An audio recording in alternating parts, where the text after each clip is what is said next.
কোটা সংস্কার আন্দোলনের আরও খবর জানাতে এবার সাভার ও কুমিল্লা থেকে যোগ দেবেন সহকর্মীরা। শুরুতেই যাব কুমিল্লাতে, সেখানে রয়েছেন সহকর্মী তানভীর খন্দকার। তানভীর, কুমিল্লাতে ঢাকা চট্টগ্রাম মহাসড়কে পুলিশি বাধার মুখে পড়েছিল কুমিল্লা বিশ্ববিদ্যালয়ের শিক্ষার্থীরা। সেখানকার পরিস্থিতি সম্পর্কে কি জানতে পেরেছেন, আর আন্দোলনের সর্বশেষ কি অবস্থা? এখন জন্ম সনদ দিয়ে খোলো বিকাশ স্টুডেন্ট অ্যাকাউন্ট। নিজের বিকাশ নিজে কর।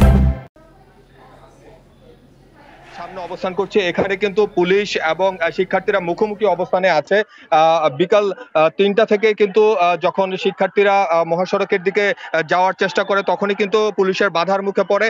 পুলিশ কিন্তু তাদেরকে বলছিল যে আসলে জনভোগান্তি তৈরি করে কোনো ধরনের আন্দোলন করতে দেওয়া হবে না, যে কারণে কিন্তু তাদেরকে এখানে বাধা দেওয়া হয়েছিল।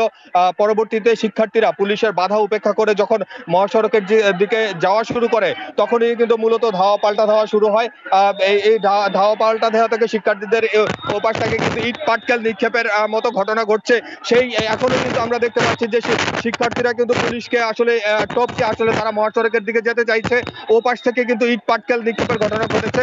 আর এখন কিন্তু এই মুহূর্তে আসলে পুলিশ যেটি চেষ্টা করছে তাদেরকে ছত্রভঙ্গ করে দিতে। আর কিছুক্ষণ আগেও কিন্তু ধাওয়া পাল্টা ধাওয়ার ঘটনা ঘটেছিল, সেই ঘটনায় কিন্তু পুলিশ অন্তত 10 রাউন্ড ফাঁকা গুলি নিক্ষেপ করেছে, অন্যদিকে টিয়ার শেলও নিক্ষেপ করেছে, আমরা সেটি দেখেছি। এবং শিক্ষার্থীদের এবং পুলিশ মিলিয়ে অন্তত 7 জন আহত হয়েছে বলে আমরা জানতে পেরেছি। এখন কুমিল্লা বিশ্ববিদ্যালয়ের সামনে লালমাই উদ্ভিদ উদ্যানের সামনে যে আনসার ক্যাম্প আছে সেই জায়গাটিতে কিন্তু শিক্ষার্থী এবং পুলিশ তারা মুখোমুখি অবস্থানে আছে। শিক্ষার্থীরা কিন্তু পুলিশকে বলছে তাদেরকে আন্দোলনে সহযোগিতা করার জন্য, কিন্তু পুলিশের পক্ষ থেকে কিন্তু তাদেরকে যেতে দেওয়া হচ্ছে না। এই পরিস্থিতি কিন্তু এখন এই জায়গাটি বেশ উত্তপ্ত হয়ে আছে। আমরা দেখছি যে পুলিশ তাদের অবস্থান কিন্তু শক্ত করে রেখেছে, শিক্ষার্থীদেরকে সামনের দিকে বাড়তে দেওয়া হচ্ছে না। শিক্ষার্থীরা কিন্তু বলছে যে তারা আসলে তাদের জায়গা থেকে যাবে না, তারা আসলে এখানে তাদের শান্তিপূর্ণ যে আন্দোলন সেটি তারা চালিয়ে যাবে। কিন্তু যেহেতু দুই পক্ষের মধ্যে ধাওয়া পাল্টা দেওয়ার ঘটনা ঘটেছে, পুলিশ বলছে আসলে শিক্ষার্থীদেরকে শান্তিপূর্ণভাবে আসলে ক্যাম্পাসে ফিরে যাওয়ার জন্য, সেটা কিন্তু আমরা দেখতে পাচ্ছি। আর এই মুহূর্তে কিন্তু শিক্ষার্থীরা যে পুলিশের বাধা অতিক্রম করে কিন্তু তারা মহাসড়কের দিকে যাচ্ছে, আমরা কিন্তু সেটি দেখতে পাচ্ছি। আর আমরা জানতাম যে আসলে বিকেল 3টা থেকে মহাসড়কে অবস্থান করে শিক্ষার্থীরা তাদের যে ব্লকেট কর্মসূচি সেটি আসলে পালন করবে। আর সেখান থেকে কিন্তু মূলত তাদের সেই কর্মসূচি করার কথা ছিল। আর সেই ক্ষেত্রে কিন্তু আমরা দেখেছি মহাসড়কের পাশেই সকাল থেকে দীর্ঘক্ষণ কিন্তু পুলিশ অবস্থান করেছে এবং সেখানে নিরাপত্তার দায়িত্বে তারা নিয়োজিত থেকেছে। পরবর্তীতে যখন বিশ্ববিদ্যালয়ের শিক্ষার্থীরা তাদের ক্যাম্পাসে একত্রিত হয়ে ক্যাম্পাস থেকে মহাসড়কের দিকে যেতে চেষ্টা করে তখনই কিন্তু এই বাধার সম্মুখীন হয় এবং ধাওয়া পাল্টা ধাওয়া, টিয়ার শেল নিক্ষেপ এবং ফাঁকাগুলি নিক্ষেপের যে ঘটনা সেটি। কুমিল্লার পরিস্থিতি দেখছিলেন কোটা সংস্কার আন্দোলনে। এবারে সাভারের পরিস্থিতি জানাতে যোগ দিচ্ছেন সহকর্মী রুবেল আহমেদ। রুবেল, সাভারে তো বৈষম্য বিরোধী ছাত্র আন্দোলনের ব্যানারে জাহাঙ্গীরনগর বিশ্ববিদ্যালয়ের শিক্ষার্থীরা ঢাকা-আরিচা মহাসড়কের উভয় পাশ অবরোধের ঘোষণা দিয়েছেন, সেটি তারা কার্যকর করেছেন কিনা, সেখানকার পরিস্থিতি কেমন?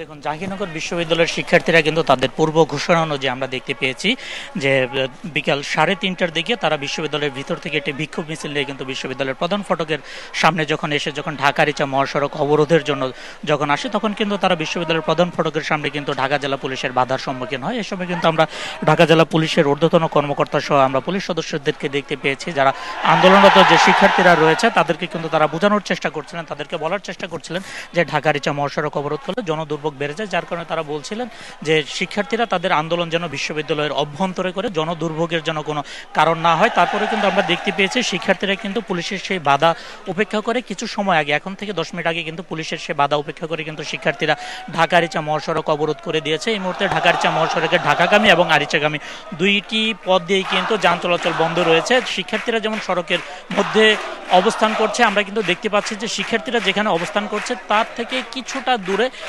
পুলিশের সদস্যরা কিন্তু শান্তিপূর্ণভাবে অবস্থান করছে। তারা কিন্তু শুরুতে আমাদেরকে জানিয়েছিলেন তারা চেষ্টা করবেন শিক্ষার্থীদেরকে বুঝে তারা যেন সড়ক অবরোধ না করে, কিন্তু আন্দোলনরত যে শিক্ষার্থীরা রয়েছেন তারা কিন্তু পুলিশের সেই কথাটি না মেনে তারা কিন্তু সেই বাধা অতিক্রম করে কিন্তু ঢাকা-আরিচা মহাসড়ক কিন্তু অবরোধ করেছে। আমি যদি একটু ক্যামেরার মাধ্যমে দেখাতে চাই যে পুলিশ সদস্যরা এখানে শিক্ষার্থীদের এই মহাসড়ক অবরোধ করতে বাধা দিতে এসেছিলেন বা বুঝিয়ে তাদেরকে ক্যাম্পাসের ভিতরে অবস্থান নিতে বলছিলেন, তারা আপনি হয়তো দেখতে পাচ্ছেন যে যে তারাও এই আন্দোলন থেকে কিছুটা দূরেই কিন্তু তারাও কিন্তু এখন অবস্থান করছে। তবে পুলিশের এই মুহূর্তে তেমন কোনো আমরা তাদেরকে বাধা দেওয়ার সেরকম কোনো তদারকি আমরা দেখতে পাচ্ছি না। আন্দোলনরত শিক্ষার্থীরা তাদের দাবি আদায়ের লক্ষ্যে কিন্তু তারা বিভিন্ন ধরনের স্লোগান দিয়ে যাচ্ছেন। তারা বলছেন তাদের যে এক দফা দাবি রয়েছে, সংবিধানে যেভাবে কোঠার বিষয়ে উল্লেখ রয়েছে সেই বিষয়গুলো তারা নিশ্চিত করার দাবিতে কিন্তু তারা এই আন্দোলন চালিয়ে যাচ্ছেন। তারা বলছেন তাদের দাবি আদায় যতদিন পর্যন্ত না হবে ততদিন পর্যন্ত তারা তাদের এই আন্দোলন সংগ্রাম চালিয়ে যাবেন। এবং তারা কিন্তু প্রতিদিন এই ঢাকা-রিচা মহাসড়ক অবরোধ করার কারণে কিন্তু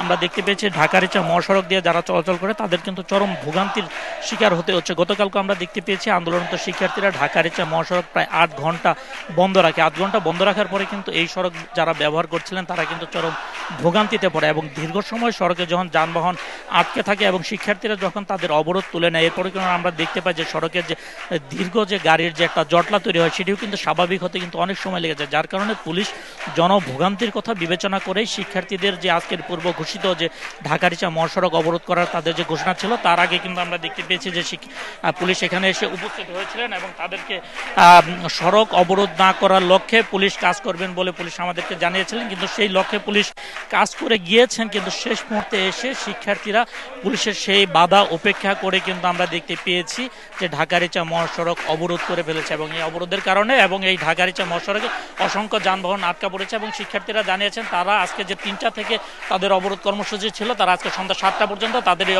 অবরোধ কর্মসূচি চালিয়ে যাবেন বলে আন্দোলনরত শিক্ষার্থীরা আমাদের কাছে জানিয়েছেন। পরিস্থিতির আরো তথ্য সংগ্রহ করতে থাকুন, পরবর্তীতে আপনার মাধ্যমে আমরা দর্শকদের জানাবো।